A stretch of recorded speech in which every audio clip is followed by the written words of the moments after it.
This short video gives an introduction to the portfolio section of writing research, writing and disseminating research. The aim of the module from the textbook you can see here to provide a broad understanding of the research methodologies used in research in higher education. However, from a personal point of view, my aim was to become much more comfortable in the whole area of educational research. I felt that I definitely achieved this goal, and I also set a target, again a personal target, of publishing several academic papers as part of my role within IOTI, so this module contained professional as well as personal ones. The assessment was split into two distinct sections. One, we had to write a paper, roughly 4,000 words, on a relevant topic, and two, presented at a graduate conference. Writing the academic paper was the most daunting element for me. The conference presentation wasn't something I was worried about, to be honest. Writing the paper was my Mount Everest of this particular module. Despite writing several chemistry academic papers as part of my PhD, this was a whole new ball game, so the learning curve was immense here.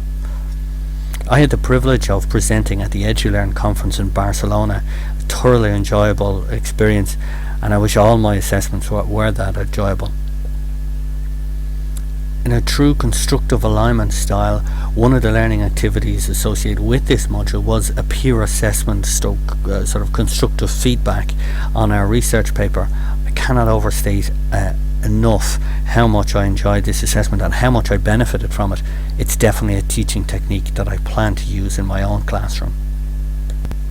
I encountered several technologies with a brief collection represented here. As with the other sections, there's a blog post for each of the technologies that I've encountered throughout this module. Diigo was really a web tool that became an essential part of my daily routine. I found it extremely useful tool, and now encourage every one of my students to use Diigo and devote a session on every one of my courses to Diigo, and to make sure my students are familiar with all the capabilities. EndNote Web, for obvious reasons, was very useful. I also found a variety of mind mapping tools that I took advantage of, mindfor2.com, and indeed sync nodes and stuff like that. Mind mapping is a very useful technique that I use. The final software that emerged for me really for this module was Twitter, and although it was introduced by a fellow student rather than a lecturer in this course, it proved to be incredibly useful for this module, and now is formed a fundamental part of my personal learning network and my professional development. There was considerable reading requirement associated with each module, but the reading associated with this was the most enjoyable. We had to read numerous articles, but the majority were articles of our choice. It was relevant to a topic that we have chosen for our proposed publication. I read the HETAC document, for example, on assessment, and to be honest, from hindsight, it's an article that I think every lecturer should read when they first start teaching.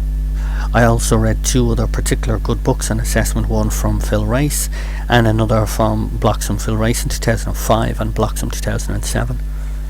A full list of the readings associated with this module are posted at the bottom of the portfolio page for this module.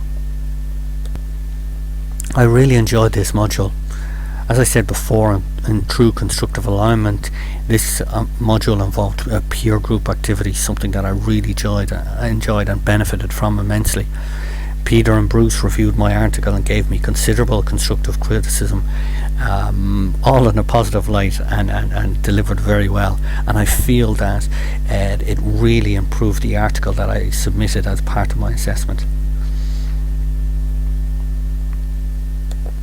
Spreading this module over 2 semesters, it was referred to as the long tin module, had its advantages and disadvantages, but to be honest, overall I feel that the structure of the course worked well, suited my needs, and fitted in quite well. It's a module that I would encourage everybody to choose. Even though it is only an elective, it has tremendous benefits for me and knock-on effect for the project associated with this Masters.